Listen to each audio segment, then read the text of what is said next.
Welcome to అప్టెక్ jobs. ఈరోజు మనం తెలంగాణ ఉద్యమ చరిత్రలో భాగంగా మోడల్ టెస్ట్ 3ని గమనిస్తున్నాం. ఇందులో మొదటి క్వశ్చన్ని గమనిస్తే మొదటి క్వశ్చన్లో ఏమంటున్నాడు గమనిస్తే, రాష్ట్రపతి ఉత్తర్వుల ప్రకారం రాష్ట్ర స్థాయి కార్యాలయం మరియు రాష్ట్ర స్థాయి సంస్థలలో ఉద్యోగం ఏదైనా రాష్ట్రపతి అధికారాల నుండి మినహాయింపు పొందే అంశం ఎందులో పొందుపరచబడింది అంటున్నాడు. అంటే రాష్ట్ర స్థాయి కార్యాలయాలు ఇప్పుడు సాధారణంగా రాష్ట్రపతి ఉత్తర్వులు సంబంధించిన ఉద్యోగాలను అంశాలని మనకి పేరా 14లో చేర్చడం జరిగింది. ఇవి ఏ, బి, సి, డి, ఈ, ఎఫ్గా విభజించబడతాయి. ఇందులో మనకు రాష్ట్ర స్థాయి కార్యాలయాలు అనే అంశం, రాష్ట్ర స్థాయి సంస్థలు అనే అంశం ఎక్కడ చేర్చబడింది, ఈ రాష్ట్రపతి ఉత్తర్వులు అనుసరించని అంశం ఎక్కడ చేర్చబడింది అంటున్నాడు. 14 సిలో చేర్చబడింది కాదు, ఏలో కాదు, బిలో కాదు. ఆన్సర్ 14 డిలో చేర్చబడడం జరుగుతుంది. పేరా 14 డిలో చేర్చబడడం జరుగుతుంది. నెక్స్ట్ క్వశ్చన్ గమనిస్తే, క్రింది వాణిలో జీవో 610కి వ్యతిరేకంగా ప్రభుత్వం విడుదల చేసిన జీవో ఏంటి? GO 60, GO 72, GO 75, GO 74. ఇది క్లియర్గా డైరెక్ట్ క్వశ్చన్ అవుతుంది. జీవో 72 అవుతుంది.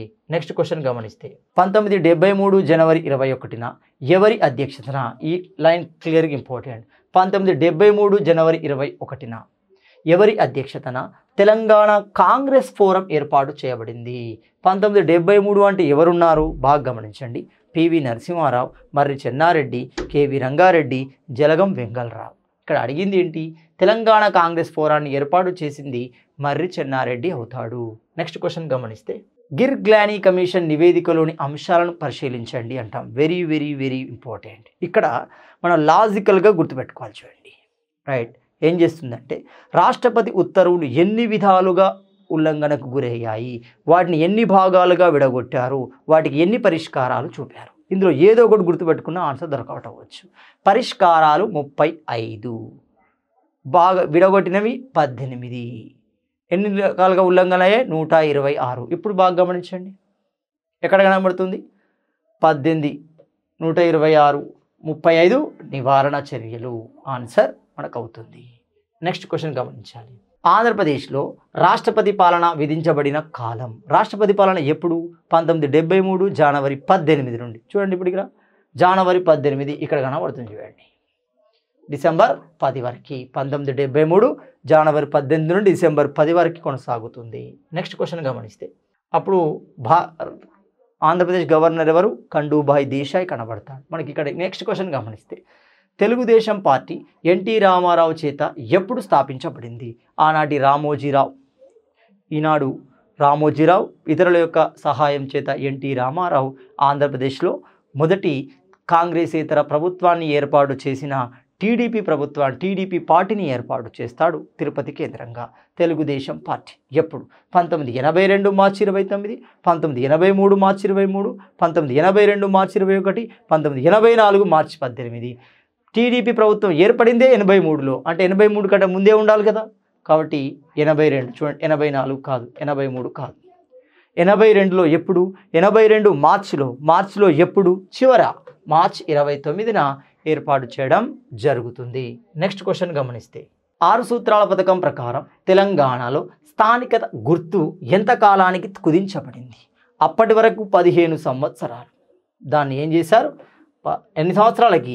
4 సంవత్సరాలకు తగ్గించారు 6 సూత్రాల పథకం ప్రకారం. ఆన్సర్ 4 అవుతుంది. అక్కడ ఆన్సర్ ఏంది? రెండో దాంట్లో ఆన్సర్ మనకు కావాల్సింది 4 సంవత్సరాలు ఉండాలి. అది ఆప్షన్ 2లో కనబడుతుంది.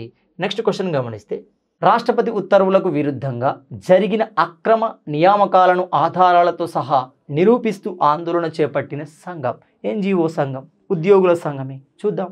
ప్రత్యేక తెలంగాణ కాంగ్రెస్ ఫోరం, తెలంగాణ విద్యార్థుల సంఘం, తెలంగాణ ఉద్యోగుల సంఘం, తెలంగాణ ఎన్జిఓల సంఘం. Non gazetted officers. Answer non gazetted officer, టీఎన్జిఓలు అంటాం సింపుల్గా. నెక్స్ట్, రాష్ట్రపతి ఉత్తర్వులకు విరుద్ధంగా.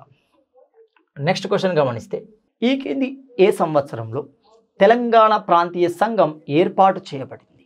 అసలు ఎప్పుడు ఏర్పడాలి? 1956లోనే ఏర్పడాలి. కానీ ఎప్పుడు ఏర్పడింది? 58లో ఏర్పడింది. చూడండి, ఆన్సర్ 1958లో ఏర్పాటు చేయబడుతుంది. దానికి కార్యవర్గం ఎవరి కాలంలో? దామోదర సంజీవయ్య కాలంలో కార్యవర్గం నియమించబడుతుంది.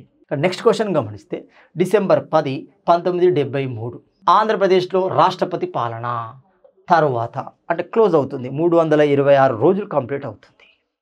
మరి అలాంటి రాష్ట్రపతి పాలన తర్వాత ఎవరు ముఖ్యమంత్రి అయ్యారు? తెలంగాణ వాది ఎవరు ముఖ్యమంత్రి అయ్యారు? జలగం వెంగళ్ రావు. జలగం వెంగళ్ రావు. ఎన్టీ రామారావు, జలగం వెంగళరావు, పివి నరసింహారావు, మర్రి చెన్నారెడ్డి. ఇక్కడ ఏమన్నాడు? 1973లో ఎన్టీ రామారావు రాలేదు. 82 మార్చి 29 తర్వాత వస్తాడు.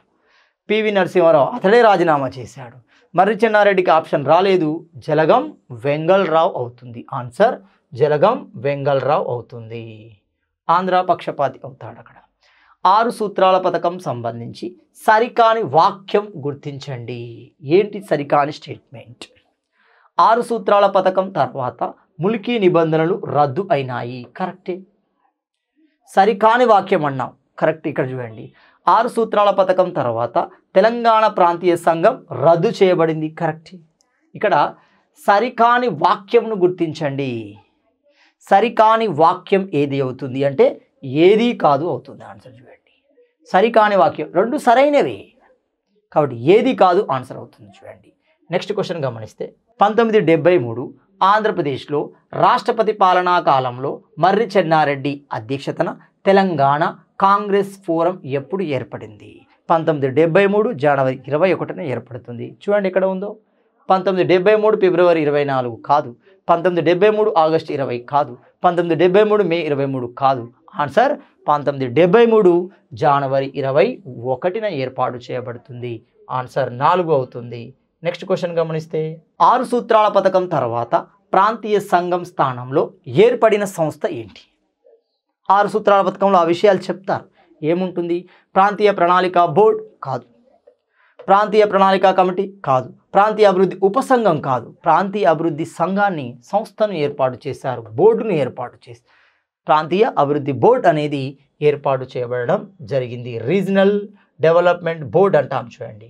ట్రిబ్యునల్ ఇచ్చే తీర్పులు సమీక్షించే అధికారం క్రింది వాణిలో ఏ కోర్టుకు కలదు? ట్రిబ్యునల్ అనేది రాజ్యాంగం ప్రకారం వాటర్ ట్రిబ్యునల్స్ ఉంటాయి. రాష్ట్రాల మధ్య విభేదాలను తొలగించడానికి ట్రిబ్యునల్స్ ఉంటాయి. వాటి తీర్పును సమీక్షించే అధికారం ఎవరికి ఉంటుంది? అల్టిమేట్గా అత్యున్నత న్యాయస్థానం దీనికి సుప్రీంకోర్టుకు ఉండడం జరుగుతుంది. నెక్స్ట్ గమనిస్తే షట్ సూత్ర పథకం, దాన్నే 6 సూత్రాల పథకం లేదా 6 పాయింట్ ఫార్ములా అంటున్నాం. చట్టబద్ధత కల్పించే ఉద్దేశంతో చేసిన రాజ్యాంగ సవరణ ఏంటి? రాజ్యాంగ సవరణ 32 అవుతుంది. 33 కాదు, 35 కాదు, 34 కాదు. ఆన్సర్ 32వ రాజ్యాంగ సవరణ అవుతుంది. నెక్స్ట్ క్వశ్చన్ గమనిస్తే రాష్ట్రపతి ఉత్తర్వుల ప్రకారం HOD అంటాం, హెడ్ ఆఫ్ ది డిపార్ట్మెంట్ అంటాం. లాలో ఉద్యోగం ఏదైనా రాష్ట్రపతి అధికారాల నుండి మినహాయింపు పొందే అంశం ఎందులో పొందుపరచబడింది? అక్కడ రాష్ట్రపతి శాఖా కార్యాలయ రాష్ట్ర శాఖా కార్యాలయాలన్నాం, అది Dలోకి వెళ్తే ఇది HOD అనేది Cలోకి వెళ్తుంది. 14D, 14E, 14A. ఆన్సర్ 14Cలోకి వెళ్ళడం జరుగుతుంది. నెక్స్ట్ క్వశ్చన్ గమనిస్తే రాష్ట్రపతి ఉత్తర్వుల అనుసారం ఏ నిబంధన ప్రకారం జిల్లా జోనల్ క్యాడర్గా విభజించబడింది? ఉద్యోగ నియామకాల కోసం, భర్తీ కోసం. దేని ప్రకారం? రాష్ట్రపతి ఉత్తర్వుల అనుసారం ఉద్యోగాల భర్తీ స్థానికత మీద ఆధారపడుతుంది కదా, కాబట్టి 371D అవుతుంది. చూడండి ఇక్కడ ఆన్సర్ 371D ప్రకారం ఎన్ని జోన్లుగా? 6 జోన్లుగా విభజించబడుతుంది. 1, 2 జోన్లు దేనికి వెళ్తున్నాయి? కోస్తా ఆంధ్రాకు వెళ్తున్నాయి. 4 రాయలసీమకు వెళ్తున్నాయి. 5, 6 తెలంగాణకు వస్తున్నాయి. నెక్స్ట్ క్వశ్చన్ గమనిస్తే ఈ క్రింది వాణిలో ఏ శాఖలు రాష్ట్రపతి ఉత్తర్వుల నుండి మినహాయించబడ్డాయి? వాటిని మనం ఏమంటాం? పేరా 14 అంటాం. అవి ఏంటి అని చెప్పారు. సచివాలయ ఉద్యోగులు కరెక్టే. శాఖాపతి కార్యాలయాలు కరెక్టే. హైదరాబాద్ పోలీసు ఉద్యోగాలు కరెక్టే, 14Fలో ఉంటాయి. HOD 14Cలో ఉంటాయి. సచివాలయం మనకు కనబడుతుంది. ఇక్కడ విశ్వవిద్యాలయాలు తప్పు, కాబట్టి ఇక్కడ 1, 2, 3 అంటున్నాం. ఆన్సర్ 2 అవుతుంది. నెక్స్ట్ క్వశ్చన్ గమనిస్తే ఈ క్రింది వాణిలో భారత రాష్ట్రపతి ప్రెసిడెన్షియల్ ఆర్డర్ జారీ చేశారు ఎప్పుడు జారీ చేశాడు? 1975 అక్టోబర్ 18వ తేదీన. 1975 అక్టోబర్ 19 తప్పు. 1975 అక్టోబర్ 20 రాష్ట్ర ప్రభుత్వం జారీ చేస్తుంది. 1975 అక్టోబర్ 17 తప్పు. October 18 1975 October 18 GO number 524 bracket ఈ అంటాం. జీవో 524 బ్రాకెట్ ఈ అంటాం. కాబట్టి ఆన్సర్ 1975 అక్టోబర్ 18 అవుతుంది. నెక్స్ట్ క్వశ్చన్ గమనిస్తే షట్ సూత్ర పథకం కిందికి చట్టబద్ధ కల్పించడానికి రాజ్యాంగ సవరణలో ఏ అధికరణ చేర్చారు? 2 అధికరణలు చేర్చారు. ఏంటి? 371Dని చేర్చారు, 371Eని చేర్చారు. చూద్దాం ఉన్నాయా? 371 అన్నిటిలో కనబడుతున్నాయి. మనకు కావాల్సింది D, E. B కాదు, A కాదు, C కాదు. అంటే ఆన్సర్ మనకి 371D అవుతుంది. నెక్స్ట్ క్వశ్చన్ గమనిస్తే 6 సూత్రాల పథకం ప్రకారం హైదరాబాదులో కేంద్రీయ విశ్వవిద్యాలయం ఎప్పుడు స్థాపించబడింది? ఏ చట్టం ప్రకారం? 1974 చట్టం ప్రకారం స్థాపించబడుతుంది. మరి ఏ సంవత్సరంలో స్థాపించబడింది? 75లో స్థాపించబడింది. 76, 74, 78 తప్పు. ఆన్సర్ 1975 అవుతుంది. నెక్స్ట్ క్వశ్చన్ గమనిస్తే గిర్ గ్లానీ అంటాం. 2001లో ఏర్పాటు చేయబడుతుంది జూన్ నెలలో. గిర్ గ్లానీ కమిటీకి విధించిన గడువు కాలం చంద్రబాబు నాయుడు కాలంలో 610 జీవో అమలు సాధ్యాసాధ్యాలను పరిశీలించడం కోసం ఏకసభ్య కమిటీ జటో మంగల్దాస్ గిర్గ్లానీ అధ్యక్షతన 2001 జూన్లో ఏర్పాటు చేయబడుతుంది గిర్గ్లానీ కమిటీ. ఆ కమిటీకి ఇచ్చిన గడువు కాలం ఎంత? 3 నెలల కాలం. 3 నెలలు అంటే 3 × 30 90 రోజులు. ఎక్కడ ఉంది చూడండి? 80, 90, 70, 100. ఆన్సర్ 90 రోజులు లేదా 3 నెలల కాలం అవుతుంది. నెక్స్ట్ క్వశ్చన్ గమనిస్తే రాష్ట్ర ప్రభుత్వం జారీ చేసిన ప్రెసిడెన్షియల్ ఆర్డర్ యొక్క జీవో నెంబర్. జీవో అంటే గవర్నమెంట్ ఆర్డర్ లేదా ప్రభుత్వ ఉత్తర్వులు అంట. ఏంటి? 674, 678, 679, 524. 524 అంటే రాష్ట్రపతి ఆర్డర్. 1975 అక్టోబర్ 18. 1975 అక్టోబర్ 20న రాష్ట్ర ప్రభుత్వం జారీ చేస్తుంది. దాన్ని 674 అంటాం. ఆన్సర్ 674. నెక్స్ట్ క్వశ్చన్ గమనిస్తే ప్రెసిడెన్షియల్ ఆర్డర్ ప్రకారం తెలంగాణకు జరిగిన బదిలీలలో ఎంత శాతం తెలంగాణేతరులు? తెలంగాణకు జరిగిన బదిలీలో మొత్తం తెలంగాణేతరులే ఉన్నారు. చూద్దాం ఇక్కడ ఎంత? 92 కాదు, 97 కాదు, 99% తెలంగాణేతరులే. నెక్స్ట్ క్వశ్చన్ ఏ తేదీన ఉమ్మడి ఆంధ్రప్రదేశ్లో రాష్ట్రపతి పాలన? ఇక్కడ రాష్ట్రపతి పాలన అంటున్నాం. మరో 6 నెలలు పొడిగించబడింది. ఎప్పుడు వేసింది? 1973 జనవరి 18వ తేదీన. దాన్ని ఎప్పుడు పొడిగించారు 6 నెలలు అంటే 1975 సెప్టెంబర్ 4, 1974 సెప్టెంబర్ 5, 1972 సెప్టెంబర్ 3, 1973 సెప్టెంబర్ 1. అంటే ఎప్పుడు ఉండాలి? 73లో వేసారుగా 73లోనే ఉండాలి. కాబట్టి ఈ 3 కాదు చూడండి. ఆన్సర్ 1973 సెప్టెంబర్ 1 అవుతుంది. Thank you.